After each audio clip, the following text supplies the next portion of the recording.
This story's a bit sad, and it tells us a lot about chimpanzees. It tells us about love and grief. And it's called Flo and Flint. Flo was a wonderful mother, patient, tolerant, affectionate, and playful. She gave her infants the opportunity to explore, yet she watched carefully, and at the slightest sign of real or imagined danger, she would hasten to rescue them. In this way, she successfully raised 3 offspring, Fabian, Figan, and Fifi. Yet she failed both of her last youngsters. When Flint was born, Flo already looked old. It was obvious that Fabian had not been her first child. Before conceiving him, she must have given birth at least twice to offspring. They had either died, or if they were female, perhaps emigrated to a nearby community. For it is the females who sometimes disperse in chimpanzee society, thus preventing too much inbreeding. Be that as it may, at the time of Flint's birth, Flo's teeth were already worn and her hair was thinning and brown with age. Despite this, Flo remained an aggressive and high-ranking female for the first couple of years of Flint's life. Then things began to go wrong. Flint was 4 years old, and Flo started the long process of weaning very early in chimp society. It's normally not till they're about 5. The trouble was that Flint had become the chimpanzee equivalent of a spoiled brat. Not only had he had the benefit of a dominant mother, always ready to protect and support him, but 1 or 2 of his elder brothers or his sister had usually been around, more than ready to help their young brother should he need them. Thus Flint became thoroughly used to getting his own way. And when Flo tried to prevent him from suckling or riding on her back, he resented it bitterly. He threw violent tantrums. He even hit and bit his mother sometimes. Despite this, Flo persisted in her efforts to wean him. Things got even worse when, despite the fact that Flint was still nursing, Flo became pregnant again. She needed all her failing strength to nurture the life that was growing within her. She had less and less energy to cope with her obstreperous child, Flint. Indeed, had her milk supply not dried up, Flint would have been suckling still when the next baby was born, a female whom we named Flame. Flint became even more distressed, for now he had to share Flo's attention. He still tried to suckle, but despite his most violent tantrums, this was the one thing that Flo was firm about. However, she gave in when he insisted on riding on her back, and when he pushed into the night nest in the evening, and she acquiesced when he bothered her endlessly for social grooming. The burden on Flo grew even as Flame grew larger, and Flint was still riding her back, while Flame clung on beneath. When Flame was 6 months old, she died. It happened when Flo herself was very sick, probably suffering from some kind of pneumonia. She lacked the strength to climb into the trees and lay on the ground at night, often in the rain.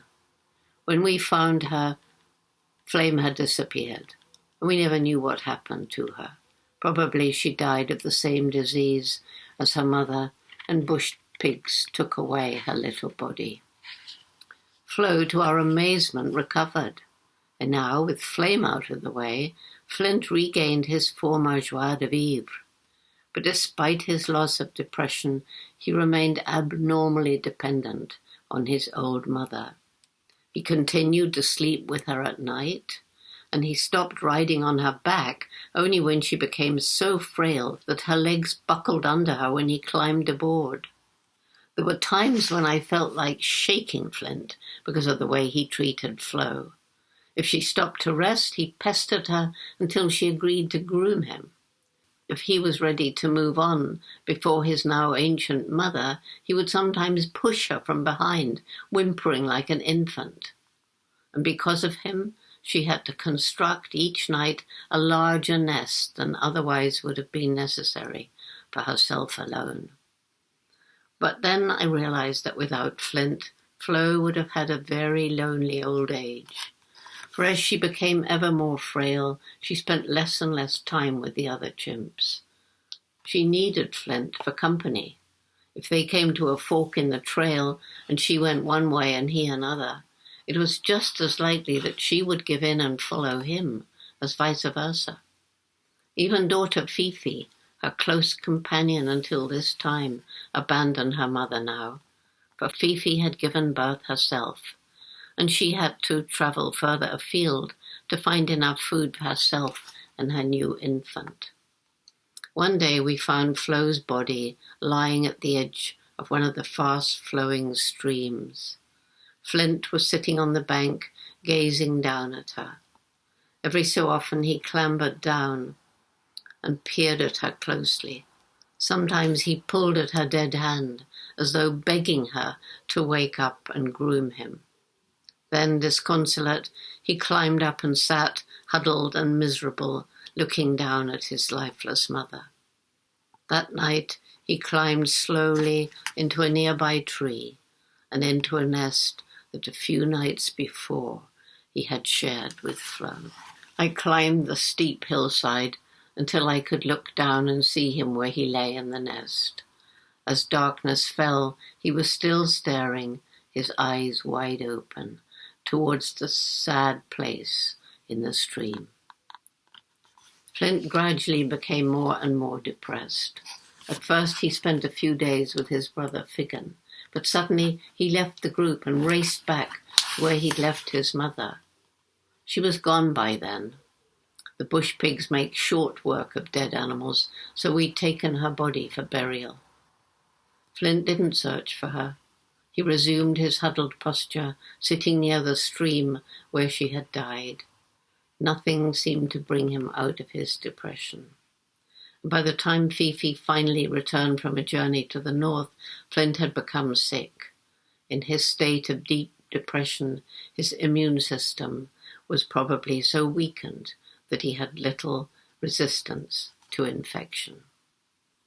Fifi did stay by him for a while, and he relaxed when she sat grooming him, but he lacked the strength or the will to follow when she moved on. And so, pausing many times to look back, she left him lying there. She never saw him again. Flint died 3.5 weeks after losing his mother. I think the main cause of his death was grief.